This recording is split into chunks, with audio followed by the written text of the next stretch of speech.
Assalamualaikum warahmatullahi wabarakatuh.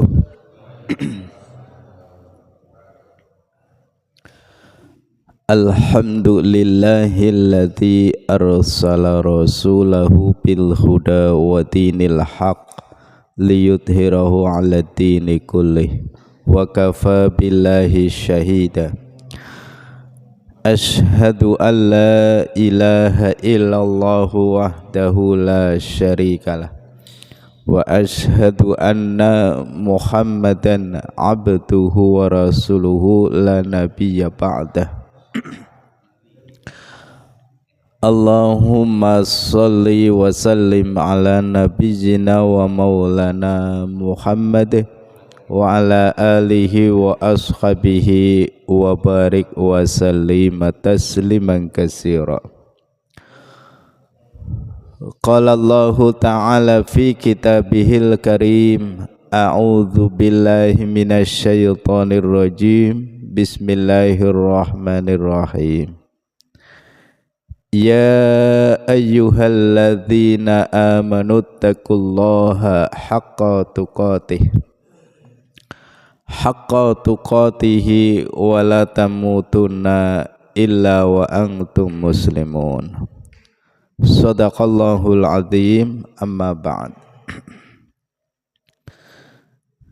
Segenap takmir Masjid Baitul Arqam yang saya hormati, bapak-bapak, ibu-ibu, saudara-saudara sekalian, jamaah sholat subuh di Masjid Baitul Arqam, pimpinan ranting Muhammadiyah Grinting, yang saya hormati dan yang saya muliakan. Marilah pada kesempatan pagi hari ini 19 Desember 2025 bertepatan dengan tanggal 29 Jumadis Tsaniyah 1447 Hijriah, seraya kita bersyukur kehadirat Allah Subhanahu wa taala. Alhamdulillah, pada kesempatan Jumat pagi hari ini kegiatan gerakan sholat subuh berjamaah dan kajian Jumat pagi bisa berjalan kembali. Setelah Jumat yang lalu kita sempat berhenti atau libur disebabkan karena mati lampu lokal ya. Jadi kalau mati lampu total itu biasanya penanganannya agak cepat, tapi kalau mati lampunya lokal itu sampai 1 hari baru ditangani. Alhamdulillah, pagi hari ini kita mendapati dalam keadaan normal semua, listriknya juga nggak ada masalah, cuaca juga bagus ya. Nah, bapak-bapak, ibu-ibu, jamaah rahimakumullah, hadani Allah wa yakum. Selanjutnya salawat dan salam mari kita sampaikan kepada junjungan kita baginda Rasul Muhammad sallallahu alaihi wasallam. Kajian kita untuk pagi hari ini masih melanjutkan surat Luqman, Bapak Ibu ya. Surat Luqman dari ayat 12 sampai dengan ayat 19. Insya Allah untuk pagi hari ini yang akan kita kaji adalah ayat 18 dengan ayat 19. Dan ini masih ayat-ayat yang terkait dengan nasihat Luqman kepada anaknya ya. Masih ingat Bapak Ibu, yang pertama disampaikan Luqman kepada anaknya apa? Perihal tentang mengingatkan supaya kita selalu bersyukur kepada Allah. Kemudian yang kedua, menyampaikan supaya kita jangan sampai berbuat kemusyrikan ya. Karena kemusyrikan itu adalah kedzaliman yang sangat besar. Yang ketiga, mengingatkan supaya apa? Supaya kita menjaga sholat. Lalu yang keempatnya adalah perihal tentang perbuatan baik kecil maupun perbuatan yang jahat sekalipun itu kecil, bahkan disampaikan seperti biji zarah, itu dicatat oleh Allah, ya. Dan insya Allah untuk hari ini Bapak dan Ibu, itu kaitannya dengan masalah akhlak, ya. Jadi yang sebelumnya itu terkait dengan masalah akidah, kemudian masalah ibadah yang hubungannya antara manusia dengan Allah.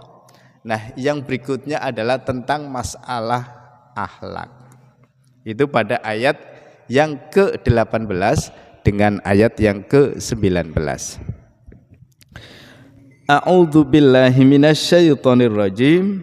Bismillahirrahmanirrahim. Wala tusair haddaka linnasi wala tamshi fil ardi maraha. Innallaha la yuhibbu kulla mukhtalin fakhur. Dan janganlah kamu memalingkan wajah dari manusia karena sombong, dan janganlah berjalan di bumi dengan angkuh. Sungguh Allah tidak menyukai orang-orang yang sombong dan membanggakan diri.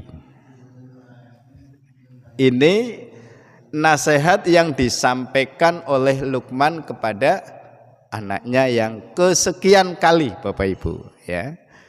Di antaranya adalah bahwa Luqman itu mengingatkan kepada anaknya supaya tidak memalingkan wajah. Memalingkan wajah. Bapak-bapak, ibu-ibu, memalingkan wajah karena kesombongan, ya. Bisa jadi orang memalingkan wajah saat itu karena pas berbarengan dengan sesuatu hal. Tapi kalau memalingkan wajah itu karena kesombongan, ini yang tidak boleh. Jadi Bapak Ibu, kalau kita berjabat tangan, maka pandangan itu harus ditujukan kepada siapa kita berjabat tangan. Jadi jangan sampai kita berjabat tangan tapi mukanya memalingkan. Ini tidak bagus, ya. Bahkan Rasulullah itu kalau berjabat tangan, beliau tidak akan melepaskan jabat tangannya sebelum orang lain itu melepaskannya. Itu Rasulullah. Nah, kemudian kalau berjabat tangan itu supaya dilihat siapa orang yang diajak berjabat tangan. Jadi jangan sampai kita berjabat tangan, tangannya tajabatan, salaman tapi mukanya dipalingkan. Kira-kira ada, Pak? Ada ya. Itu kejadian, ya. Ya, saya sendiri juga mungkin disengaja ataupun tidak pernah juga melakukan hal demikian.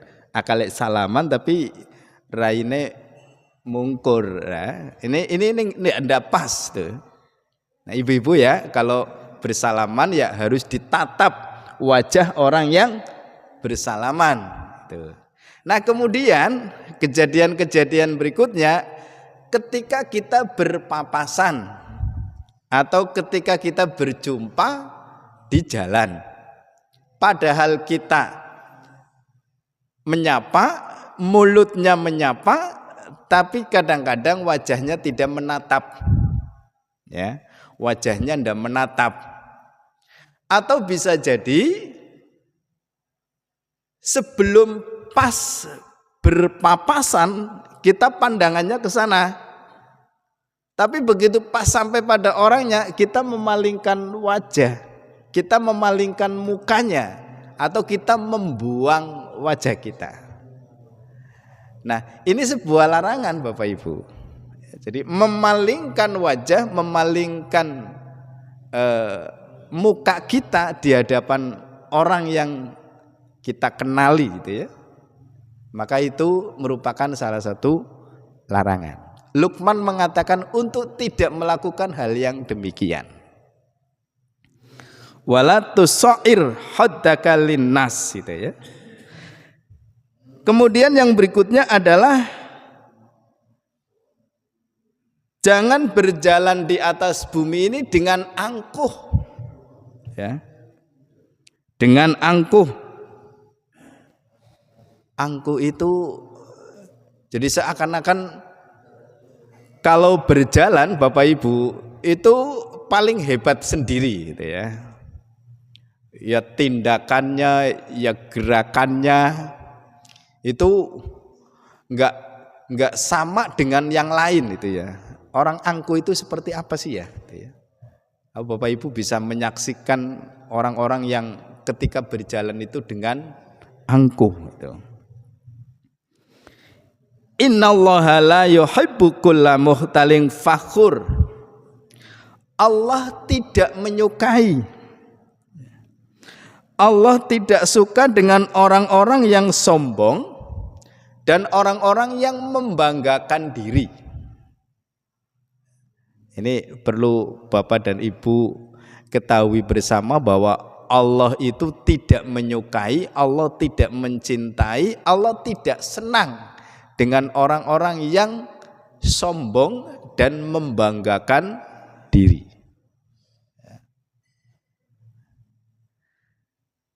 Kenapa sampai akhirnya setan itu dimasukkan ke dalam neraka? Ya. Karena salah satunya adalah kesombongan. Oleh karena itu Bapak-bapak dan Ibu-ibu, seberapapun harta yang kita miliki, ilmu yang kita punyai, jabatan yang ada, itu tidak menjadikan kita sombong. Ini pada ayat yang ke-18 Luqman menyampaikan pesan kepada putranya supaya tidak memalingkan wajah dan tidak berjalan di atas bumi dengan angkuh ataupun dengan sombong, karena Allah tidak menyukai orang-orang yang sombong. Nah, pada ayat berikutnya Bapak dan Ibu, waqsid fi masyika wahdud min sautik inna angkaral aswati la sautul hamir. Dan sederhanakanlah dalam berjalan, dan lunakanlah suaramu, sesungguhnya seburuk-buruk suara ialah suara keledai. Nah, pada ayat yang ke-19 Luqman memberikan nasihat kepada putranya, dan tentu ayat ini disampaikan pula kepada kita semua untuk tidak atau supaya kita mensederhanakan ketika berjalan. Nah, kira-kira Bapak Ibu, kalimat menyederhanakan saat kita berjalan itu seperti apa? Di sini disebutkan bahwa yang dimaksud dengan menyederhanakan ketika berjalan itu berjalan dengan tidak terlalu cepat. Lalu juga tidak boleh berjalan dengan terlalu lambat. Ini yang dimaksud dengan mensederhanakan ketika berjalan. Ya. Jadi Bapak-bapak, Ibu-ibu, kalau kita berjalan, ya terlebih berjalan yang banyak orang, maka tidak boleh berjalan dengan terlalu cepat, dan tidak boleh pula berjalan dengan terlalu lambat. Terus bagaimana? Yang sedengan saja. Biasa yang kita biasanya itu berjalan seperti apa? Jadi tidak menyengaja kemudian berjalan dengan terlalu cepat dan tidak pula juga dengan terlalu lambat. Ini yang dinamakan dengan mensederhanakan ketika berjalan. Monggo bapak-bapak, ibu-ibu, kira-kira selama ini kita itu berjalan seperti apa? Ya. Kalau oh iya, saya kok kadang-kadang kalau berjalan terlalu cepat gitu ya, terlalu cepat di hadapan banyak orang, terlalu cepat. Nah, itu dikurangi. Tapi juga ada orang yang biasa berjalannya agak cepat, begitu banyak terus rada lambat gitu ya. Itu juga enggak boleh itu ya. Jadi ya seperti biasa saja. Ini yang dinamakan dengan mensederhanakan ketika berjalan. Nah, kemudian ayat ini juga menyampaikan lunakan suaramu. Jadi bapak-bapak, ibu-ibu itu kalau ngobrol itu supaya suaranya jangan terlalu kencang. Seakan-akan kita itu paling pentol dewek gitu ya. Ya, ngobrol biasa. Kalau kita berbincang-bincang biasa. Tidak boleh terlalu tinggi. Baik tinggi dalam pengertian nadanya, suaranya, maupun tinggi dalam persoalan isi dari apa yang diobrolkan. Ya. Jadi meninggikan suara itu bisa dilihat dari dua sisi Bapak Ibu. Sisi yang pertama tinggi dalam pengertian apa? Nada suara, intonasi suara. Harus ngobrol pengennya suaranya paling kenceng dewek gitu ya. Ya kecuali memang kalau setelannya udah kenceng ya Pak. Nah, setelannya wis kenceng ya ben maning gitu ya.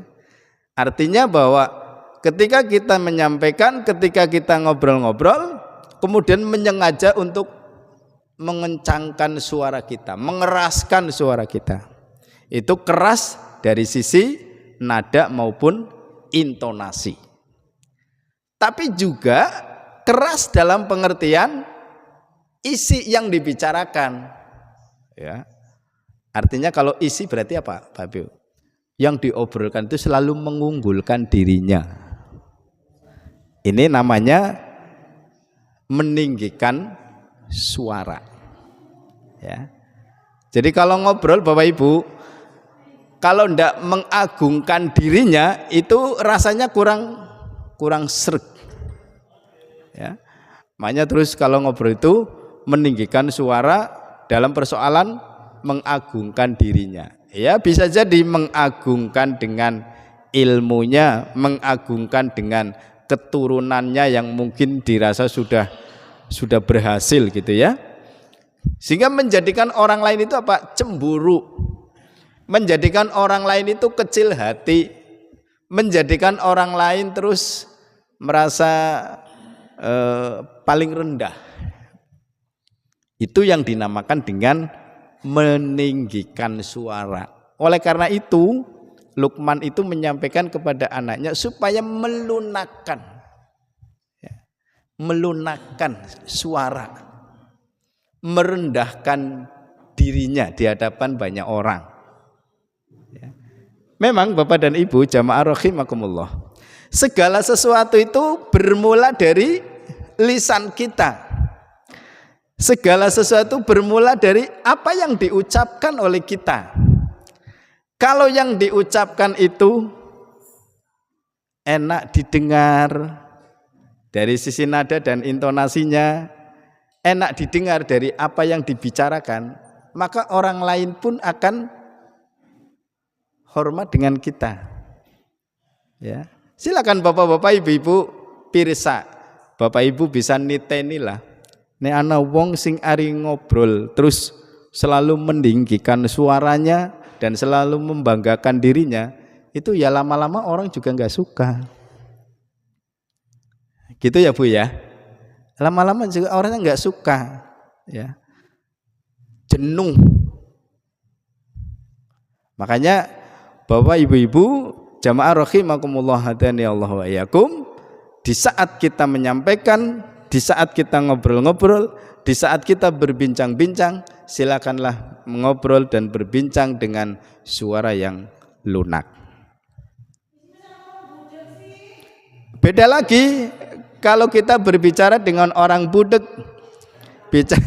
berbicara dengan orang yang tuli, itu mengeraskannya bukan dalam rangka menyombongkan diri, tapi supaya dia dengar.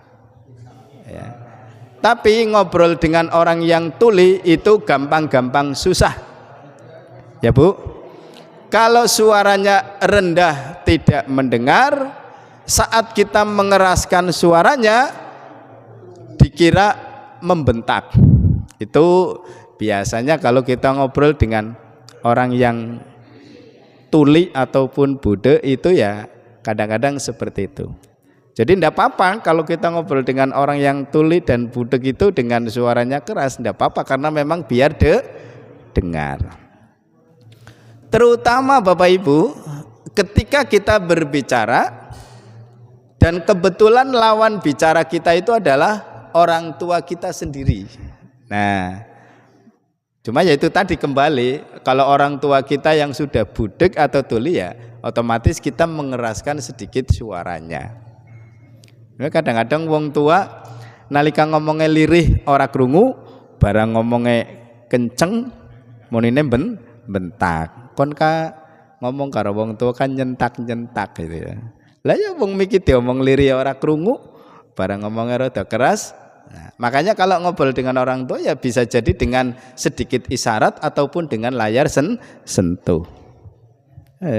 Orang krungu-krungu yang anggone layar sentuh ya Bu. Emangnya handphone ya, handphone Android sentuh. Orang yang suka berbicara dengan nada keras atau dengan isi pembicaraannya itu dengan seperti yang disampaikan tadi, selalu membanggakan diri, itu diibaratkan seperti suara keledai, ya, suara keledai. Jadi mungkin kalau keledai itu sukanya ya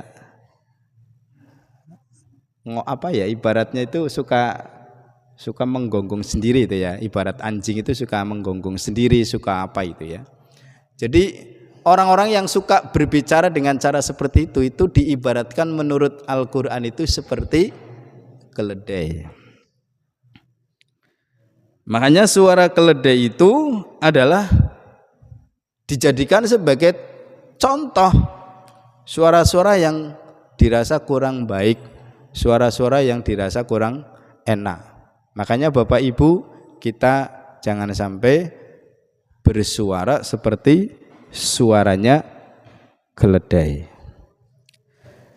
Nah, Bapak dan Ibu hadirin jamaah rahimakumullah, hadani Allah wa iyyakum. Jadi dari sekian banyak nasihat seorang Luqman yang disampaikan kepada anak-anaknya, itu mengandung unsur pendidikan secara keagamaan, ya, mengandung unsur pendidikan yang langsung diambilkan di dalam Al-Quran. Yang pertama, Luqman itu menyampaikan supaya kita bersyukur kepada Allah Subhanahu wa ta'ala. Kemudian yang kedua, Luqman menyampaikan kepada kita semua untuk apa? Untuk tidak berbuat kemusyrikan kepada Allah atau berbuat mensekutukan Allah dengan yang lain, karena berbuat kemusyrikan merupakan satu kedzaliman yang sangat besar. Kemudian Bapak dan Ibu, Luqman menyampaikan kepada putranya supaya apa? Menjaga sholat. Kemudian mengajak kepada manusia untuk berbuat yang ma'ruf dan mencegah dari perbuatan yang keji dan mungkar. Lalu Luqman menyampaikan kepada putranya bahwa sekecil apapun perbuatan kebaikan maupun perbuatan kejahatan itu akan dicatat oleh Allah dan pada akhirnya akan disampaikan kepada kita semua apa yang telah diperbuat. Nah, pada ayat-ayat yang akhir terkait dengan masalah nasihat Luqman itu adalah supaya kita tidak mengeraskan suara, kemudian supaya tidak berjalan dengan cepat maupun dengan terlalu lambat, supaya kita mensederhanakan saat kita berjalan. Nah, bapak-bapak, ibu-ibu, jamaah rahimakumullah, itulah beberapa nasihat Luqman kepada putranya. Dan alhamdulillah untuk pagi hari ini kaitannya dengan nasihat tersebut yang tertuang di dalam Al-Quran surah Luqman ayat 12 sampai 19, alhamdulillah sudah selesai. Mudah-mudahan ilmu yang sudah kita sampaikan Bapak Ibu, kalau tidak salah sampai 6 kali pertemuan, ya, 6 kali pertemuan, berarti 1,5 bulan kita menyampaikan perihal tentang ayat ini. Mudah-mudahan bermanfaat untuk kita semua. Baik Bapak Ibu, akhir dari perjumpaan kita pagi hari ini saya ingin menyampaikan beberapa hal. Yang pertama perihal tentang berita duka ya Bapak Ibu ya. Beberapa pekan ini kita kehilangan saudara kita atau teman kita. Yang pertama yaitu Bapak Tarjani yang meninggal pada hari Kamis yang lalu. Kemudian yang kedua Bapak Haji Misbahul Munir yang meninggal pada hari Ahad kemarin. Kita doakan mudah-mudahan beliau-beliau ini yang sudah lebih dahulu meninggalkan kita, Allah Subhanahu wa taala mengampuni atas segala dosa dan kesalahannya serta menerima segala amal kebaikan yang pernah diperbuatnya. Amin ya robbal alamin. Kemudian yang berikutnya Bapak Ibu, perihal tentang bencana di Sumatera dan Aceh. Sudah memasuki hari yang ke-23 ya. Ini udah tanggal 19. Kejadiannya pada tanggal 26 November. Berarti hari yang ke-23. Itu masih belum rampung, masih belum selesai penanganan pasca bencana banjir bandang dan longsor. Kalau kita melihat baik di televisi maupun di media sosial, itu memang sangat kerusakannya itu sungguh sangat parah ya. Jadi kalau cuma sekedar banjir Bapak Ibu, itu begitu surut ya sudah surut. Kalau toh ada lumpur, itu lumpurnya lumpur ya ala kadarnya ya. Tapi kalau ini lumpur sampai mengendap, dengan ketinggian lumpur itu bervariasi, ada yang sampai 1 sampai 2 meter lumpur itu ya sudah ini. Maka bisa jadi membangun rumahnya ya di atas lumpur itu Bapak Ibu ya. Lah yang lumpurnya udah mengeras seperti tanah itu ya, sudah mengeras seperti tanah. Nah kemudian Bapak Ibu, kelihatannya pemerintah juga agak kewalahan menangani pasca bencana ini, agak kewalahan karena tadi lumpur dengan kayu yang berserakan dengan jumlah jutaan batang ya, itu luar biasa. Sementara yang meninggal dunia itu sudah hampir 1.000 orang dan yang hilang tidak ditemukan itu sudah mencapai hampir 700 orang ya. Jadi Masya Allah Bapak dan Ibu, dan alhamdulillah untuk Muhammadiyah, saya sampaikan Bapak Ibu, untuk Muhammadiyah melalui kata sambutan yang disampaikan oleh Profesor Dr. Kiai Haji Haidar Nasir MSI, beliau menyerukan bahwa infak kotak masjid, infak Jumatan itu dikumpulkan kemudian diserahkan ke lazismu di masing-masing daerah. Kalau Masjid Baitul Arqam cuma memberikan ala kadarnya ya, karena waktu itu belum paham betul itu. Namun demikian Bapak Ibu, sampai pekan yang ketiga ya, setelah Pak Haidar menyampaikan tentang itu, alhamdulillah khusus infak Jumatan yang dikumpulkan di masjid-masjid Muhammadiyah se-Indonesia itu sudah terkumpul uang sejumlah 700 miliar ya. Jadi ini uangnya dikumpulkan oleh Lazismu. Jadi Muhammadiyah itu kalau menggerakkan sesuatu ndak pere-pere ya Bapak Ibu ya. Ndak pere-pere itu. Kotak Jumatan be nganti miliaran.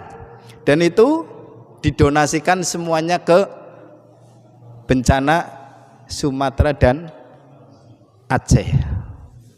Itu luar biasa Bapak Ibu. Belum yang lainnya ya.